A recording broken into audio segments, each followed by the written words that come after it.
evening, everyone. Welcome. I'm very honored to invite our speaker tonight to share his chart knowledge with us. Reuven came to Chicago just a few years ago, but really transformed the community in really tremendous ways.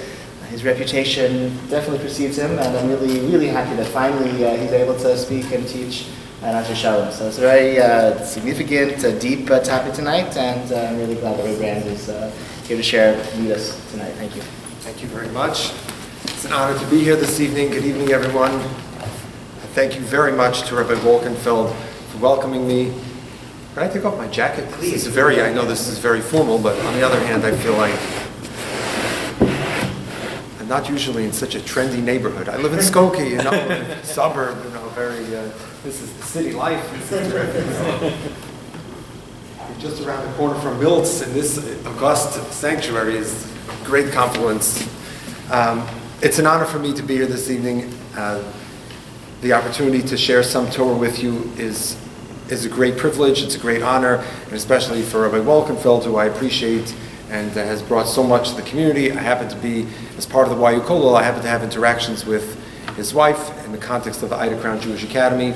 So I'm really happy to be here.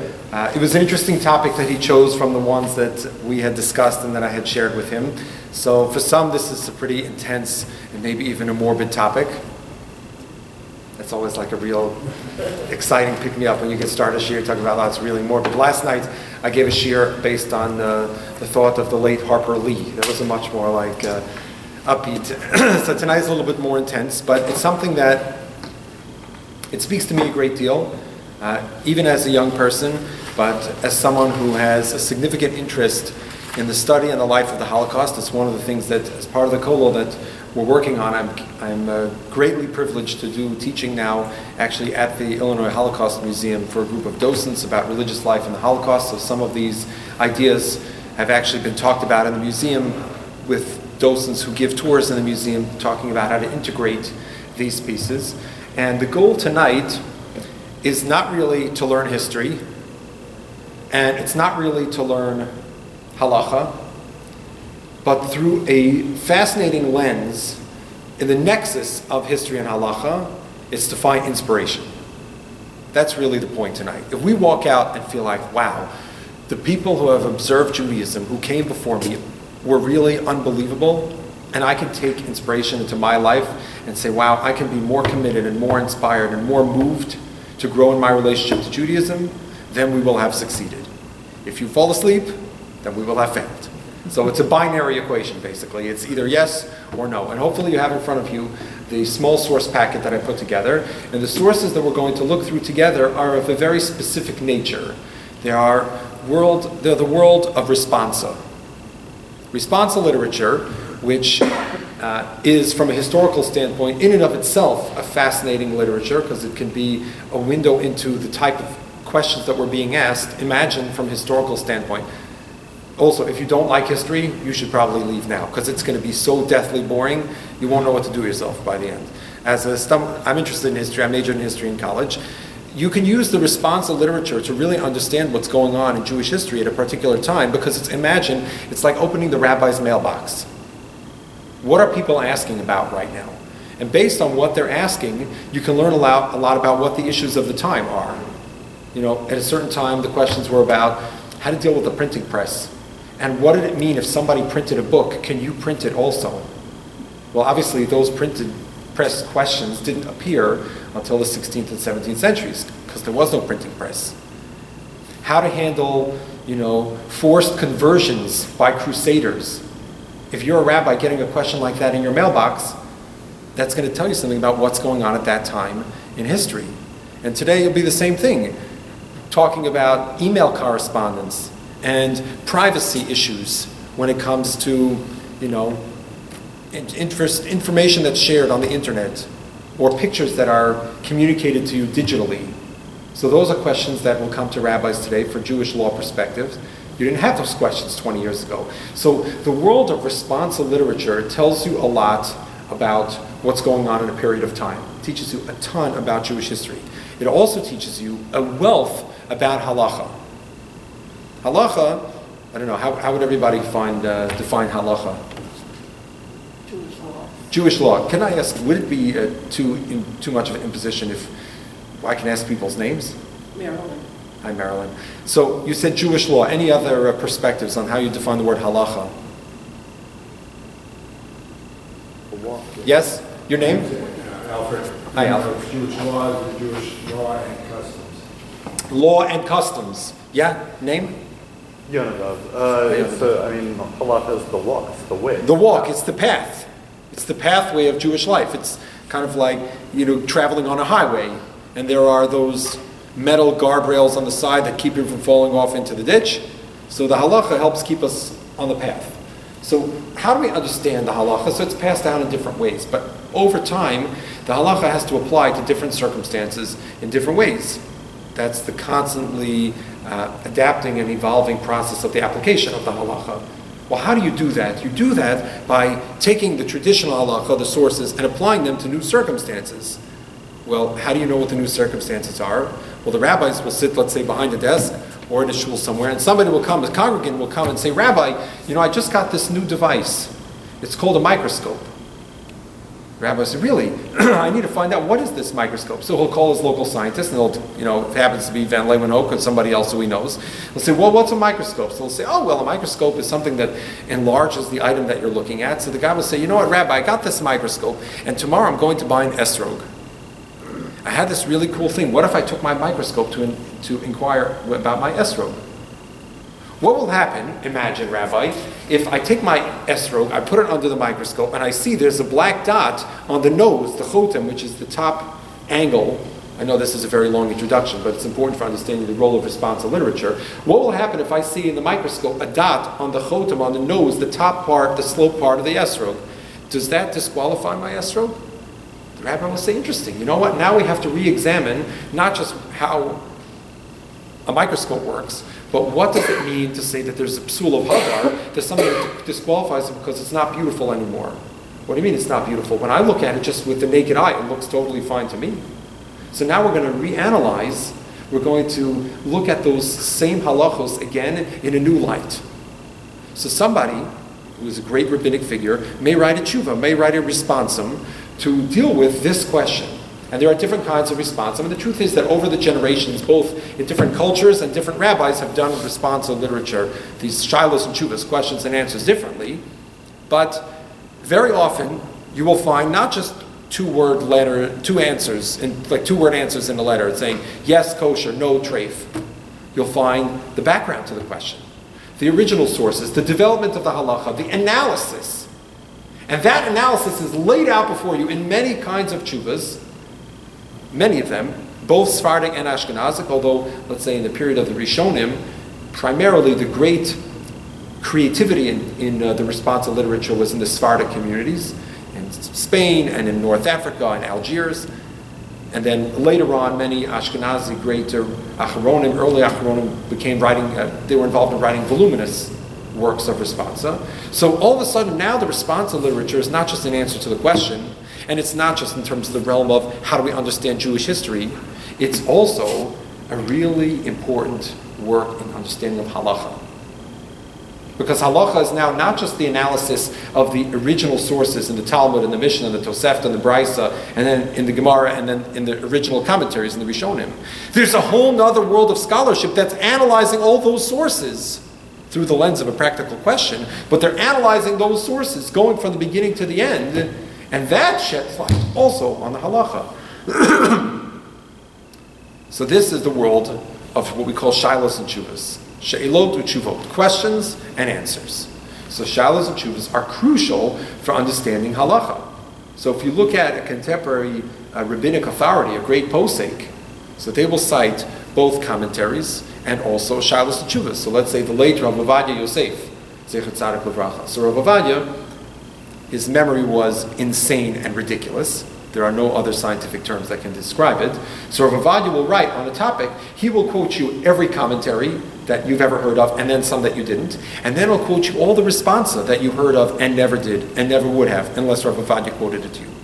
Because what he's going to do is he's going to not just learn the commentaries, he's going to learn the responsa, and by learning the responsa, he's going to get new insights that he wouldn't have gotten had he not seen those responsa just by looking at the commentaries. So the world of responsive literature, which is what we're focusing on the few minutes that we have tonight, this little glimmer, this glimpse, is crucial in terms of studying history for those who are academically inclined, but it's also very important in terms of halacha, in terms of how we lead our lives. We want to be open to an understanding of the world of responsive literature. And just in my own life, until I came to Chicago to spend time learning and teaching as part of the Kula, I didn't have so much opportunity. In the classic yeshiva student years, responsive literature, she'elos and shuvas, are not really focused on all that much. They're mostly for Rabbanim, specifically for poskim.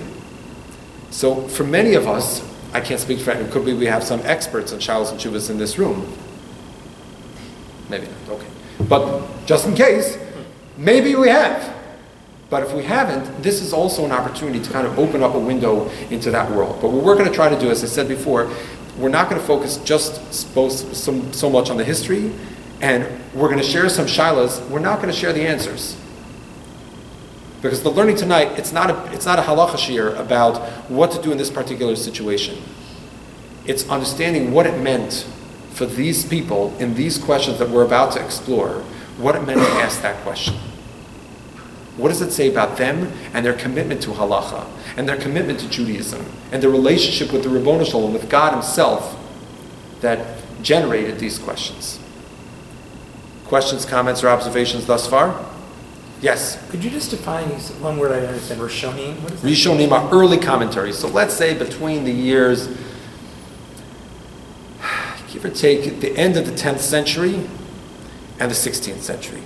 I don't know, is that a fair breakdown? It's very fair. I'm speaking about it next Wednesday night, 8 o'clock. So. Oh, great. So it's a good time to be back next Wednesday night. Thank you, Rabbi. Okay. So let's turn to page 1. Then I'll introduce you to the first question that's going to appear this evening. In 1884, in Eastern Europe, a man was born in Poland. His name was at that time Yechiel Yaakov Weinberg. Rav Yechiel Yaakov Weinberg was already from a young age a prodigious Jewish scholar, a great Talmud Chacham, a great Masamid, a great Talmud, Surva Me Rabbanan, a young scholar from a young age. He was only 19 years old when he went to study in the Mir Yeshiva, after he had already studied in Slobodka, and in 1906 he became the rabbi of a small Polish town called Pilwishki. He was known as a great rabbinic scholar. He had studied with the Alter from Slobodka, the Alter from Kelm, as well as a student of Rabbi Yisrael Salanter, Rabbi Yehuda Finkel of Mir, many great rabbinic figures. He becomes a rabbi in 1906, and then for a whole slew of reasons, primarily the fact that he had unfortunately protracted health issues for his whole life. We'll see it a little bit later on. He had a lot of health challenges. So he traveled to Germany for medical care, and then he got stuck there during World War I. So World War I breaks out. Rabbi Weinberg is stuck in Germany. He becomes acquainted with some of the Jewish intellectuals of the time, including people like Shai Agnon and others. He becomes interested also in secular studies, so he pursues his advanced degrees both in the University of Berlin and then the University of Gießen. And then in 1923, he receives a doctoral dissertation. He authors a doctoral dissertation, he receives his doctorate, and that year he joins the faculty of a great rabbinic yeshiva, a great traditional learning yeshiva called the Hildesheimer Academy. The Beis Midrash Rabbanim of Berlin was named after the great Gaon, the great rabbinic luminary, Rabbi Israel Hildesheimer, who had died years before. Previously, Rabbi Israel Hildesheimer was a great German rabbinic giant from the 19th century, who was succeeded afterwards by another very important rabbinic figure from Germany known as Reb David Zvi Hoffman, the author of the Shilos and Shuvas, the response of Malamed Lahoil, as well as a commentary on the Chumash. So later, now in 1923, we have this great scholar and also great academic, Rav Yechiel Yaakov Weinberg, who joins the faculty of the Hildesheimer Academy in Berlin until 1938. What happens in November 9th and 10th, 1938?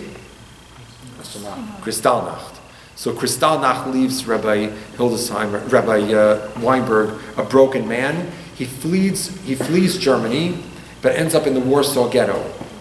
He gets stuck in the Warsaw Ghetto, but because he had Russian citizenship, because he had been born in Poland, so he was actually put into a prison camp, which was, let's just say, was no picnic, but because he was in a prison camp with the Germans of Russian nationals, he was spared being sent to a concentration camp and a death camp.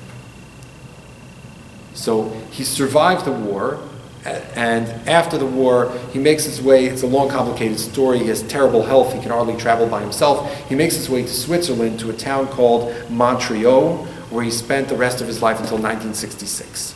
He was kind of like a broken man. His world had been destroyed, his yeshiva had been destroyed, his congregations had all been destroyed.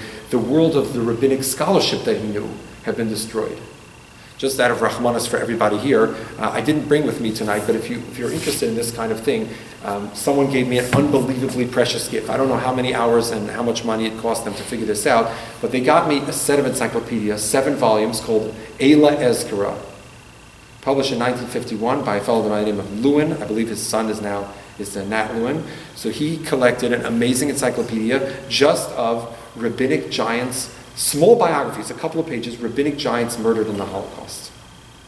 And it is an amazing work.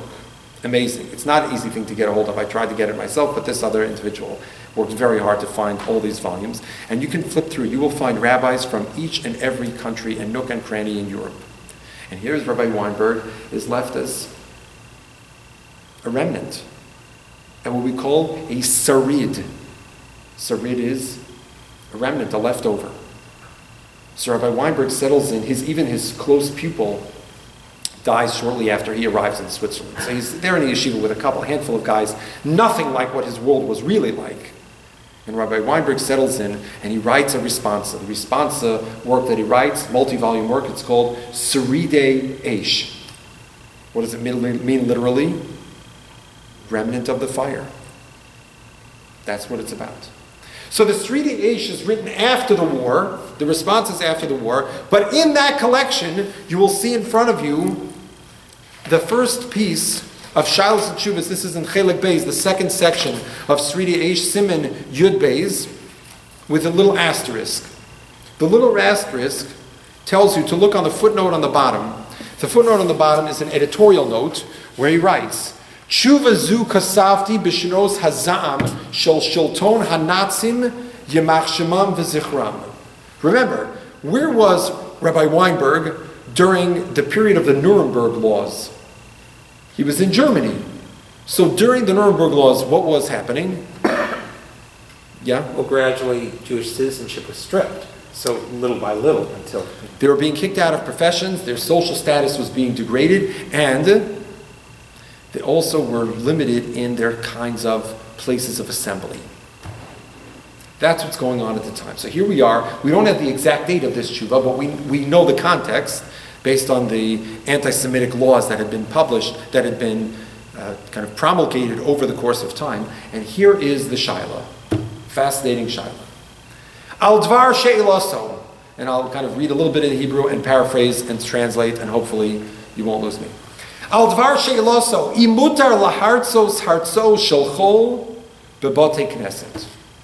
Is it permitted to have secular lectures in a Beis HaKnesses, in a synagogue? And he doesn't mean in a synagogue social hall. He means in a sanctuary like this. This place is a place of sanctity. It's a place of Kedusha. And for that reason, there are a lot of restrictions about what may or may not take place in this holy space, in this special place. There's even a question in Halakhah about whether or not a wedding may be performed here. You would think, wow, it's a great place to have a wedding. But you know what? On some level, you can ask yourself, a wedding, it is a mitzvah, but you don't need to be in anywhere specific. You can make a wedding wherever you want. So maybe you're just making the wedding here because it's a matter of convenience. Well, you shouldn't be using a space that's a holy place where we get together for davening and learning for a wedding. So it's a big controversy, actually. Even, ad kedei kach, there were even those who had a question about whether a bris should take place in a shul. We all make bris in shuls, generally speaking. It's not a question today, but the question was, well, maybe you shouldn't make a bris in a shul, because again, maybe you're just using the shul as a place of assembly. So here is the question that's brought before the Sridi Eish. Here is this great Gaon who's trying to figure out what to do. Because on the one hand, we have Kedushas Beis HaKnesses, the sanctity of the synagogue. On the other hand, what's going on? People can't get together. The second line of the tshuva is V'im mutar lasus sham. Anybody see this word? Kuf vav nun tzadi reish tes yud mem. Second line of the tshuva. What does that say? Concertim. Concerts. You're in the middle of Berlin. And by the way, many of these musicians, anybody have seen the movie, it escapes me now, amazing documentary movie,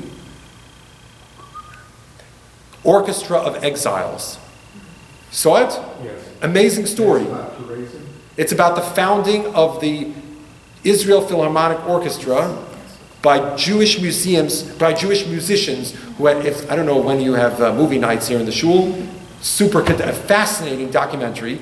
All these musicians who were all put out of work, they were all fired from their jobs. And there was a guy who went around Europe collecting the best musicians, says, you're Jewish, you're out of work, you want to come make an orchestra in a desert wasteland that's not a state right now, but maybe one day we'll have something good here. It's the Orchestra of Exiles. It's an amazing movie. Amazing, amazing movie.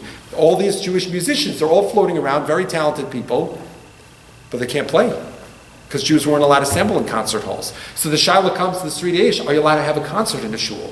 Not a concert of, spiritual uplifting, just a secular music concert in a shul. And he writes, why? Ukvot Toroso Kosav, you wrote, Shekayom today, Hushas Hadchak. It's a very difficult situation here in Germany in the 1930s. Why? Me'acha sha'am shari b'tzar, people are suffering. Lafishin nidchu mishar mekomos. They have been expelled from other places. They go in the park and what does it say? A sign says, no Jews, no dogs. So people are down. They're down emotionally, says the Sridi Eish. People are shaming us and mocking us. It's a mitzvah to support the people. To strengthen their spirit.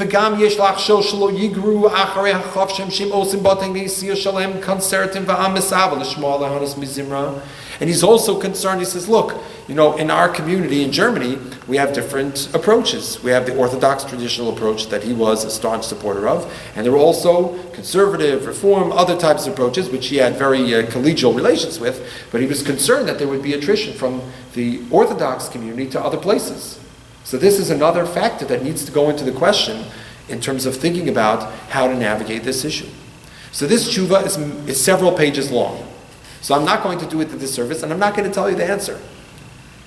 I will just say that the question is complex and the answer is also nuanced. But what I take out of this question is this sensitivity, both in terms of the questioners, that they were looking to find ways to strengthen their Jewish community, but also the sensitivity of the meshiv, of the rabbi who's answering, to understand where the people are coming from. Whether the answer is yes or whether the answer is no. But the fact that Rabbi Weinberg was really understanding and apprehending what the issue is at hand. So it's not just an abstract answer. Well, the Gemara says like this, and the Rishonim saying like that. Yeah, we need to know. The answer is only going to be based on what the Gemara says and what the Rishonim and what the commentators say and how you apply it. But it's the sensitivity. It's the understanding that provides the contours for this question. So this is kind of a shaila that's coming before things get really rough. The next page I want to introduce you, on page 2, is to a great rabbinic figure from Chicago. Can I ask you a question? Sure, yeah. I'm sorry, your name? Rachel. Hi, Rachel. Did he actually get this question, or did he pose the question and then because it came up and he... So it's a great point. What Rachel's pointing out is that sometimes, we mentioned before that the works of Shilas and Tshuvas, the works of Responsa, sometimes are a platform for analyzing earlier rabbinic texts. So sometimes you will have Shilas and Tshuvas that are just fictional, meaning the person who writes the question made up the question as a point of departure so that they can address the issue at hand. But this was a real question. This was an actual question, and I get the impression from the footnote that it's the question of more than one person and more than one community. Being that he was one of the central rabbinic figures, he was going to be receiving questions from other places, not just from Berlin, from other smaller communities throughout Germany. Okay? Any other questions, comments? Yeah? What time framework did the rabbis try and respond? I mean, they would get these shilas, they would do their research, and it takes 6 months, or it's 3 months, or it vary all over. So, I don't know the answer to that question, although I have certainly enjoyed learning responsa. It's difficult to know sometimes, when the question was received and how long it takes for the person to answer. Sometimes a question will be received and you'll know that it took a long time because in the response the rabbi will write, Machmas Terdosai, because of my many difficulties, I couldn't get to this for a long time. Sorry, I didn't get back to you sooner. That's one. Sometimes you'll see the opposite. You'll say, since this is a shaila of utmost severity and absolute urgency, I left everything else on the side and I'm dealing with this right now. But then there's also the issue that, at least to me, is quite fascinating, thinking about the distance by which these were being communicated. You had great rabbinic figures like the Gaon Reb Chaim Ozer Grozensky, who was the leading rabbinic authority in the world after the death of the Chofetz Chaim. Chofetz Chaim died in 1933. He was about 103 years old. From that point until 1940, 1941, before the Nazis arrived in Vilna, the great rabbinic authority of that time was Reb Chaim Ozer Grozensky, the chief rabbi of Vilna. He answered questions. Many of those questions came from America. So they obviously came by boat, by postcard. You had similar questions at that same period of time, beginning of the 20th century, sent to a small city in Russia, to a great Gaon, a great genius known as the Rogachover Gaon, Rav Yosef Rosen, also postcards from America, around the world. So I wonder sometimes myself, how long did it take? A guy writing in New York, in the Lower East Side, a postcard that said, Rabbi Yosef Rosen, Dvinsk, Russia, see you. Like, who knows if and when it would ever get there? I mean, I wonder today, sometimes I put things in the mail, I wonder if it's ever get there. Imagine I don't know, in the middle of World War I, who knows? So it's a great question. You would have to ask an expert in the history of responses. So I don't know the answer to that question. It's an interesting observation. Okay, our next Shiloh's and Tshuva Sefer that we're introducing here was authored by a rabbinic figure who died here in Chicago in 1974. In 1930, he became the rabbi of a community in Hungary called Weizen. Any hints so far? In West Rogers Park, on Tui, there is a building. It's called Yeshiva Or Baruch, the Weizner Cheder. The Weizner Cheder was founded by the Weizener Rav. He was called the Weizener Rav, not because his name was Weizen. It's because the Hungarian city where he was the rabbi was called Weizen. His name was Rav Tzvi Hirsch Meisels. Before he was the rabbi in this Hungarian town, he was the rabbi of a yeshiva and a community in Galicia, Niemark. Galicia is like the southern and eastern edge of Poland. Poland, Transylvania, that kind of area down there. And depending on what decade you're in, it's part of Poland, it's part of Ukraine, it's part of something else, everybody else. So he was a Galicianische Rav, and he was living in Weizen until 1944. We know that in 1944, that's when the Germans put their foot down in Hungary and decided they were going to start deporting Jews. In the summer and fall of 1944, when hundreds of thousands of Jews were sent by train to the nearest death camp, which was Auschwitz. That's right. Auschwitz was not the first death camp. Auschwitz was the most active death camp, but most of those people who were put to death, I should say most, hundreds of thousands of those people who were put to death in Auschwitz were killed in late 1944, early 1945, and they were Hungarian Jews that were taken there by the tens of thousands every single day. So during this time period, they were suffering a tremendous amount. The Weizen Rav himself was sent to Auschwitz, and the beginning of this Shilas and Tshuva is called Mekadshe Hashem. What you're looking at, he has a little kuntris that's a little like a folio translated into English called Shar Mahamadim, describes his experience, first-hand experience in Auschwitz. It is mind-boggling. He describes blowing the shofar on Rosh Hashanah in 1944 for a group of 1,400 boys who were condemned to death before they were sent to the gas chambers. It is just mind-boggling, the heroism. He survives the war. He ends up being liberated and sent to Bergen-Belsen, where he becomes the rabbi of Bergen-Belsen, and then his brother-in-law, who was the bub of a Rebbe, helps him get to America, where he settles in Chicago. He sets up his community, the Weitzner community. He has a school, he has a little community. He dies in 1974, and he's not buried in Chicago, I think he's buried somewhere in New Jersey. Okay. But what's fascinating is that in this Shilas and Tshuvas, the author was Rav Tzvi Hirsch Meisels, but he quotes some other tshuvas from other great rabbinic figures in his Hungarian neighborhood that would have been lost. Holocaust tshuvas that he had from people he knew. They're not his tshuvas, they're not his responsa, but they're others of people he knew. So it's very interesting. You look in the Sefer, and the Shilas tshuvas that you have here is Siman Ayin Aleph, Erev Shabbos Kodesh Hagodol, meaning right before Pesach, Tufshin Beis, 1942. So this is written probably April 1942. You can do, if you go on, there's a great website called heapcal.com.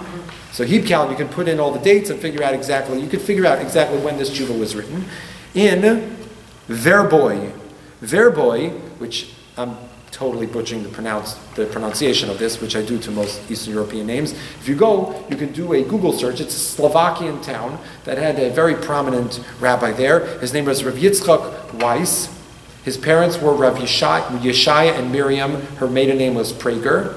Before, he lived in this Czechoslovakian town, a Slovakian town called Verbo, or Verboy in the Yiddish pronunciation. I don't know too much about him. All I do know is that you can go on Yad Vashem's website, which I did here. You can find, for those who are interested in this kind of thing, you can find amazing things without having to leave your home computer. You can find a ton of wealth of information that Yad Vashem makes available to the general public. So they have a database of Shoah victims. And in this database, I was able to track down, not difficult, Rav Yitzchak Weiss, title Harav Hagon. He was a great rabbinic scholar. His father's name was Yeshaya. His mother's name was Miriam. He was married. He lived in Verbo, Nitra, Slovakia, Czechoslovakia. That's where they identify him. Place of death. Anybody guess? Auschwitz. Murdered. Status according to source. He's the author of several Sfarim, and he was the rabbi of a community called Cattlesburg before he was the rabbi in Verboy. And they have the exact idea of who he was before he was murdered. This I found in the Yad Vashem archives. So here you have a rabbi in Verboy in Czechoslovakia who's writing a Shaila in 1942. So our first Shaila was pre-war. This is kind of an in-between stage. It's the beginning of the war. It's 1942 in Czechoslovakia. During the 1942 period in Czechoslovakia, Jews were not being deported as they weren't being gassed as much as they were in Poland. There was a very big effort by a great, an amazing group of rabbis, particularly I mentioned the community of Nitra. Today, if you go to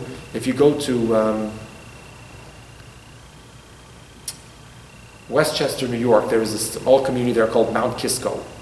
Mount Kisco, you're nodding, you remember this place, Mount Kisco? So Mount Kisco was the home of the Nitra Yeshiva. The Nitra Yeshiva was before the war in none other than Nitra, in the Slovakian town. The Rosh Yeshiva of the Nitra Yeshiva, Rabbi Unger, was very involved in rescuing and negotiating with the Slovakian authorities to save Jews, as well as his accomplice, his helper, Rav Michal Ber Weissmandel, who wrote a book about his experience trying to save Jews. He himself survived. The Nitra Rav died. He didn't die, he wasn't murdered. He died of starvation at the end of the war. He did not survive. But he was instrumental. One more slight tangent, if you haven't fallen asleep yet. Some of you are familiar with an amazing religious Zionist work called Eim Habanim Smecha. Eim Habanim Smecha is written also by a Hungarian Rav during the war in Budapest about the importance of building religious Zionist communities, coming from an anti-Zionist. He transformed his whole life. And he has an introduction to the book. It's called Eim Habanim Smecha, The Mother is Happy. And he called it that, he writes in the introduction, because of a story that happened with a mother whose husband and two daughters were trying to smuggle out of Hungary and were caught by the Gestapo. And how much tension she had and how worried she was. And they were rescued. Who rescued them? None other than the Nitra Rav, Rabbi Unger. So he was very involved in rescue efforts. So on the one hand, Jewish life was under siege. On the other hand, Jewish life was going on as normal, so to speak. They weren't being murdered in the streets all the time in Slovakia. So this is a fascinating shaila. How do you handle oppressive times? What's the shaila? The shaila goes from Rav Yitzchak Friedman, the Av Bezdin of Tiranoi. What's the shaila? The shaila is Ba'asher be'itos ha'elu, in these times, second line, ha'itos batsara, difficult times, Rahman al-Itzlan, God save us, asher hagzerahu, shemisha vav ulamaila, from the 6th hour and on, acharei tzaraim in the afternoon, ein shum ish o isha meha-Yehudim, rashai laleches barachovos ushvakim, sogeres u'mesugeres. No Jews are allowed to go where? In the rechovos. What does that mean? In the streets. What do we call that today? That's right, curfew. So what do you do? Says Rabbi Friedman, the rabbi of Tiranoi, to Rabbi Weiss, the rabbi who was a great scholar, the rabbi of Verbo. What do you do? Ma yasu hanoshim asher magia zman tfilosa b'leil Shabbos kodesh u'balayla. What do we do for women who are going to immerse themselves in the mikvah? And the tradition has it that the halacha has it that under normal circumstances, women never immerse during the daytime, only at nighttime. So what should we do now that we're living under a curfew here in Czechoslovakia? An amazing question. So the answer is complicated, and this comes up as a question today also. I'm living in, let's say, a place like Antarctica or Chicago, one of the two. And it's 47 below zero, and it's Friday night. And my wife says to me, do I have to walk to the mikveh tonight and walk back? I noticed that I believe it looks like the mikveh is actually attached to this building. I realized maybe I shouldn't have parked in the back, because when I was parking in the back, I was parking near the mikveh. Maybe I didn't know if that was... By the time you're done, you'll leave. So I should have checked. When I parked in there, I was like, maybe I shouldn't be parking here. I don't want to make anybody uncomfortable, but all right, whatever it is. But what do you do in Chicago, in a brutally cold winter night? It's a similar kind of question. But the same message to me is taken away from this question. It's a similar kind of question today, but thank God we don't have these kind of issues of curfews. Here you have people who are under the most extreme type of persecution. Imagine it, you're in 1942 in Czechoslovakia. And yet, not only are still committed to observing the laws of family purity, that the women are still dedicated to going to the mikveh, they're going to try to figure out how can they get to the mikveh according to Jewish law and not violate any of the precepts. So this is what they're worried about. If that's not inspiring, I don't know what is. Because it's not about the answer, and he's going to deal with the questions back and forth. What's the source, and what are the concerns, and what are the existential threats, and what are the, a lot of different kinds of things. But it's the question that's amazing. Look that they cared. Look how devoted they were. This is what you call Mesiras Nefesh. That's giving up your life. Not giving up your life, al kiddush Hashem, to death. It's to live a life that's halachically committed. So much so that they're going to figure out what does it take to get to the mikveh at night, and how do you work it out, etc., etc. Yes? These questions, these are fascinating to me because it's dealing with the ritual, and I like the way you're framing it. But if we look back, maybe we shouldn't look back with a modern lens, but did questions come up for people that were in the midst of the Shoah? Things like, okay, there's a way to maybe save our children if they're raised by a Gentile family. And obviously that opens up a whole lot of questions on so many levels. Did anything like that find its way into the response beyond the ritualistic issue? Yes, no question about it, absolutely. We're going to allude to some of that later when we kind of wrap up. I'm conscious of the time. We have Marv at 9 o'clock, and then we turn into a pumpkin. So it's just, we'll get to that a little bit, but yes. So now I want to share with you any other questions, comments, or observations on this? Okay, yeah.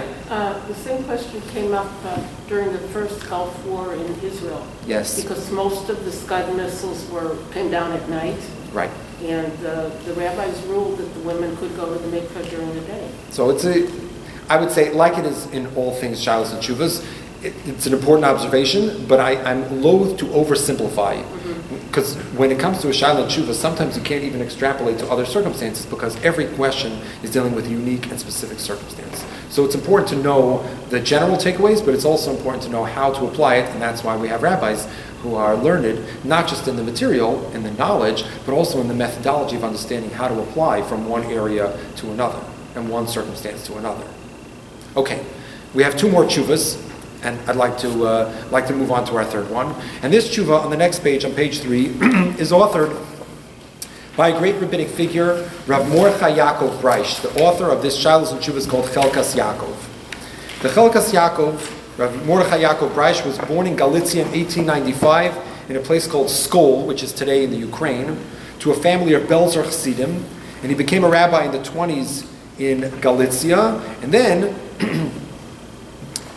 in the late 1920s, I don't know exactly what year, 28, 29, he became the rabbi of a community in Germany called Duisburg. He's the rabbi of this community in Duisburg until the following thing happens to him. I'm reading now from the introduction. You don't have it on your page because you have the tshuva. I'll just read you the introduction. This is the Sharblat. This is the introduction of the volume that you're reading. The Shal Jews Chelkas Yaakov or Mordechai Yaakov. He describes in his Hakdama, I was the rabbi in Duisburg. Everything was totally fine until I thank God for helping and saving me. Motzi Shabbos Kodesh, the 21st of Adar, 1933. 5 men. I'm just reading it. I'm just paraphrasing. 5 men come to my house on Saturday night, Tzva'ei SS, Yemach Shemam. 5 SS men show up at my doorstep on Saturday night, 21st of Adar. So now we're tonight's Rosh Chodesh Adar, Beis, 1933, so we're, 78, whatever it is. 83 years ago. 83, I'm never good with math. Whatever it is, years later, it's just around this time of year, they knock on his door on Saturday night, ukleizainam biyadam, with their guns, v'yikuni uptsauni ba'achzarius kogadola, they beat me so severely, ad shedimu benafsham shehigati kfar l'shari mavis. They figured that I was already gone for dead, and they left me. He says, on that 25th of that month, they came again. I had survived. They came again. The SS, another group. They took me outside, and they took me through the streets with lots of other people, with nobody saying anything. Lots of people were watching, throwing, embarrassing and cursing, etc. They took us to the theater. What did they do to me? Tolshu v'chatchu sa'arosai.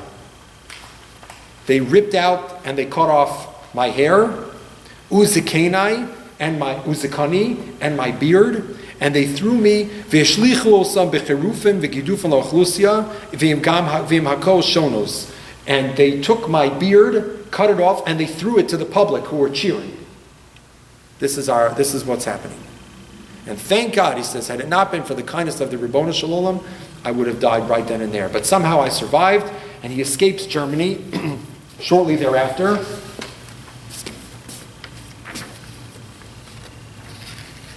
He arrives in Zurich. Well, first he moves to France, and then he arrives in Zurich, where he spends the rest of his life until 1976 as a rabbi. He gets the following shaila, which for purposes of time, it's already 10 to 9. I'm going to read it outside for you. It's an unbelievably emotional shaila. The shaila comes from a Rabbi Avraham Meir, Israel, previously in Honyad, Romania, and Buyan, and now in New York. The date of this shaila is not mentioned. Kuf Mem Gimel, Siman Kuf Mem Gimel, Chelkas Yaakov. Rabbi Israel writes me this shaila, says Rabbi Breish. Says, there is a man in my community who has been bothered by this question for a long time, and he came to ask me, writes Rabbi Israel, and I don't know the answer, so I'm going to write to you, the great rabbinic authority. Because like in every specialty, when it comes to Torah, there are rabbis. I'm a rabbi, but I'm not a posek. I'm not a great rabbinic authority. If I have a question that I know is beyond my pay grade, I got to bring it to a great rabbinic authority, and so it is always. It says, here's the following shaila. A man came to me, and he says, this is Rabbi Israel from New York writing. He says that I was on a death march with my brother. And you know that on the death marches, it was when the Nazis were being driven to the interior, both from the west, by the Allies, and by the east, by the Russians. He says they would let the people rest on the side of the road for a little bit, and then they would get up. And the man says, I was on the death march with my little brother, and We sat down for a few minutes, and we were, of course, starved and exhausted. And my brother says to me, says, I'm so tired. So I said to him, look, just close your eyes. And when they tell us we have to get up, I'll wake you up, and we'll go. And what happens? The older brother is exhausted, and he dozes off. And a little while later, he hears the Germans screaming, "Rouse, rouse, get up, get going, get going, get going." And the older brother wakes up he's totally in a daze. And people are screaming and yelling, and he gets up and he runs and he finds his way back into the spot in the death march. And they start walking. And then a few minutes later, what does he realize? He never woke up his little brother. But by that time, what would happen if he would go back? He would be instantly shot. So the man describes that he realized afterwards that his brother was certainly murdered. His brother died. And now he says for many years, Karov liyud gimel shanim, the tshuva writes, close to 13 years, the man is living with this guilt. He survived and came to America. But what can he think of every day of his life? He thinks of his little brother. He thinks of his little brother and how he forgot to wake him up. And because of that, he was killed by the Nazis. And what is the shaila? The shaila is, Upana l'kvod taraso. He asked the shaila of the rabbi, Ha'im tzarech kapara al zeh. Does he need kapara? Does he need atonement? Does he need to do tshuva? I read this tshuva, and I find it's unbelievable. First of all, you see the effects of the war so far beyond. This is a fire survivor who for 12 years can't get over the fact that he's living with the guilt that his younger brother was murdered on the death march, and he feels responsible. But what's his response? It's a religious response. Obviously, what's he going to do? The question is, does he need kapara? How can he respond religiously? How should he respond religiously? What is his responsibility? What should his response be? And there's a multi-page response to this, and it's really quite amazing. But it's amazing, the type of sensitivity that this brother has. Baruch Hashem, I'm blessed. I have 2 brothers. I have 2 sisters. You know what that must have been for this man. And yet the response that he has is coming to the rabbi to look for religious guidance. That's devotion to the halakhah. That's devotion to God, to Yiddishkeit. It's amazing. And we'll close now in the last few minutes with perhaps the most well-known of all Holocaust responsa in literature, and that is authored by Rabbi Ephraim Oshry. If you're interested in learning more about Rabbi Ephraim Oshry, not too many people get their own very prominent obituary in the New York Times, which I have here for you. October 5th, 2003, Ephraim Oshry, 89, a scholar in secret during the Holocaust. Here was a young man. He died on Mount Sinai Hospital in Manhattan. He was 89 years old. He was a young rabbinic scholar in Kovno. Kovno was one of the most prestigious and prominent rabbinic towns in Lithuania, not far from Vilna. The Nazis invaded on June 23rd, 1941. Rav Oshry was a rabbi, and he was approached with many questions. And he got little scraps of paper and he wrote them down. He survives the war, comes to America, and then publishes them as responsa. So this you asked before. Go to the next page, page 5. I gave you just the Tochen Yanyanim. This is just from the first volume of the Shalos and Tshuvas Mimamakim. Various different questions that come up. A woman saving herself through an abortion. Studying Torah with Germans. Pikuach Nefesh. Different questions like that. Suicide. All kinds of interesting questions. So the last question we're going to deal with tonight is back on page 4. It's an unbelievable shiloh. Mamish unbelievable. Bedin chatzitza l'tfilin. We all know that there is a mitzvah in our traditional communities every day for men to adorn themselves, to don tefillin on their arm and on their head. And it's supposed to be on your arm, which means literally, let's say I'm right-handed, it goes on your left bicep. If you're right-handed, it's your weaker arm. So here's the story in this Jew, we're not going to see it inside because of time. It says that outside of Kovno, they had a work detail. And the men were taken, this forced slave labor, they were taken early in the morning until late at night. So the people, it was daytime, but they were all working. But there was a man who wanted to observe the mitzvah of tefillin. So what did he do? You're not putting on tefillin at night. The halacha is he put on tefillin during the day. So he would smuggle it with him, a little tiny pair of tefillin, and when they were walking on their way to the lager, he would put on the tefillin very quickly. So the shaila comes in as follows. One day, this man who's wearing the tefillin, clandestinely, is caught by the Germans. They take him, they beat him and torture him mercilessly, but he lives. After they finish beating him, they take him, Rahman al-Islam, and they take his arm, and they take a knife, and they cut a cross into the makom, the place of Hanachas tefillin. Just to teach him a lesson, what it means to put on a tefillin. So he comes to Rav Oshri, this broken man, and what does he ask? He says, Rabbi, I want to keep putting on tefillin, but I'm embarrassed that people should see me, that when I go to put on the tefillin, I'm going to pull up my sleeve and they're going to see a cross that's carved into my arm. I want to know, is it halachically permitted for me to keep my sleeve on and to don the tefillin on top of my sleeve? That's the question. It's mind-boggling. It's incredible. If someone were to ask you, is such a shaila possible? Is such a question possible to ask? You would say it's impossible. And yet there were people who did the impossible. Their religious conviction, their identity as a halachic Jew, their connection to the halacha, to the Ribbono Shel Olam, to the mitzvahs was so strong that this is the way it was manifest. And Rav Oshri answered this question just the same way he answered the other ones, with the sympathy but also the rabbinic acumen.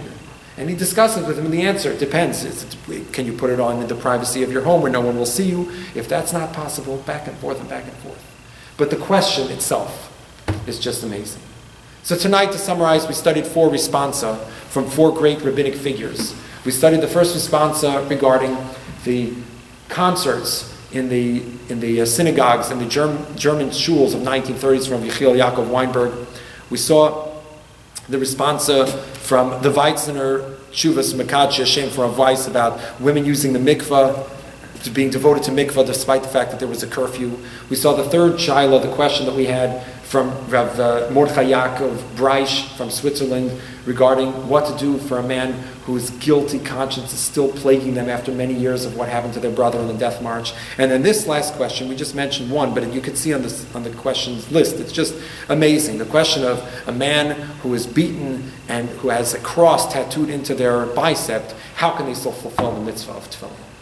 So the purpose tonight, and I hope that we have accomplished this to some degree, is to see incredible models of heroism, of spiritual resistance and heroism through this prism of the Shilas and Tshuvas, and we can take it to our own lives to strengthen our connection to God and to the Halakhah. Thank you all for listening. Thank you.